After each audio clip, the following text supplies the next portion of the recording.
En ce début de semaine, focus dans ce journal sur les missions de nos députés. La première à laquelle on pense forcément, c'est celle de voter les lois, mais ce n'est pas la seule mission de nos députés. Justement, alors quelle est l'activité de nos parlementaires? On en parle avec un invité, Philippe Bennassaya. Bonsoir. Bonsoir. Député Les Républicains de la 11e circonscription des Yvelines. On parle avec vous notamment dans un instant de votre travail au sein de la commission spéciale qui porte sur le projet de loi séparatisme. Vous avez d'ailleurs posé une question au gouvernement sur ce sujet, c'était la semaine dernière.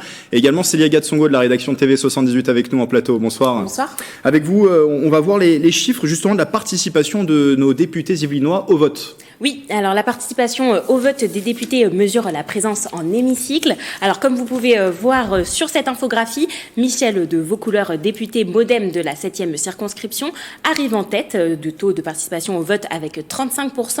Et en fin de liste, c'est Michel Vialet, député LR de la 8e circonscription avec 7%. Pour Yael Braun-Pivet, ces chiffres s'expliquent par l'activité du député qui est variée. La présence dans l'hémicycle et le vote dans l'hémicycle est vraiment qu'un faible indice de notre activité qui est beaucoup plus large que cela. Et je crois que c'est ça qu'il faut vraiment que les citoyens comprennent. Alors Philippe Bennassaya, vous avez un taux de 13% de participation au vote. Pourquoi ? Alors d'abord, je vais employer un mot que vous connaissez très très bien. Ces genres de classements, ce sont des marronniers. Voilà. Chaque année, on fait un classement des magos antiparlementaires qui consiste à dire les députés ne sont pas présents dans l'hémicycle. Ils ne votent pas les lois. Ça ne se passe pas du tout comme ça. Il faudra qu'un jour quelqu'un leur explique, parce que comme ça on en sort et puis on n'est pas obligé de se justifier, que ce soit les députés de droite d'ailleurs ou de gauche. C'est la même chose.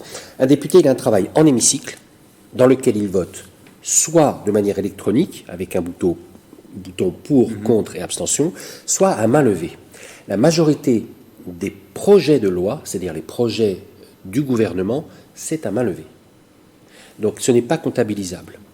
Deuxième point, on ne peut pas être en hémicycle toute la journée sur tous les projets de loi qui sont votés en hémicycle. Sinon, on passerait du lundi au dimanche toute la journée et la soirée et la nuit en hémicycle. Donc moins de temps sur le terrain également. Moins de temps sur le terrain, moins de temps en commission spéciale, moins de temps en commission tout court, moins de temps en groupe d'études, moins de temps en rendez-vous, moins de temps en commission des finances comme je le suis moi en ce moment.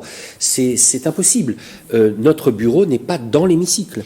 Et puis par exemple, il va y avoir un projet de loi sur la maltraitance des animaux. Probablement je ne serai pas en hémicycle parce que ce n'est pas ma commission, ça ne dépend pas de la commission des finances. Vous voyez ce que je veux dire? On ne peut pas être tout le temps à 577 dans l'hémicycle. C'est impossible. Est-ce que quelqu'un peut m'aider à expliquer cela aux organismes publics? En tout cas, si je comprends bien, c'est qu'on ne peut pas avoir un taux de 80 ou 100%. C'est impossible. D'ailleurs, vous avez vu vos chiffres. On est tous entre 30, 10, 15, 20, parce que chacun vote. Moi, j'ai voté le projet de loi de finances, puisque je suis à la commission des finances, mais on était une cinquantaine, une centaine dans l'hémicycle. Sur le séparatisme, on va peut-être en parler, on est une centaine aussi. Le travail du député se fait sur le terrain. Alors justement, Célia, est-ce qu'il y a un moment plus important qu'un autre pour aller voter dans l'hémicycle? Et bien justement, vous avez un peu répondu à la question. Et bien, ce qui justifie la présence d'un député dans l'hémicycle, c'est notamment lorsqu'il s'agit d'un texte qui relève de la compétence de la commission à laquelle vous appartenez. Un indicateur de présence dans l'hémicycle, c'est le sujet du texte. Vous ne pouvez pas être partout. Nous nous spécialisons sur des thématiques et donc en fonction des sujets, vous serez présent ou pas dans l'hémicycle. Une question aussi qui revient, Célia, c'est est-ce que le député vote en fonction de son appartenance politique ou en fonction de sa conviction personnelle? Eh bien, souvent, c'est un mélange des deux. Mais pour Yael Braun-Pivet, il y a une liberté de vote pour les députés.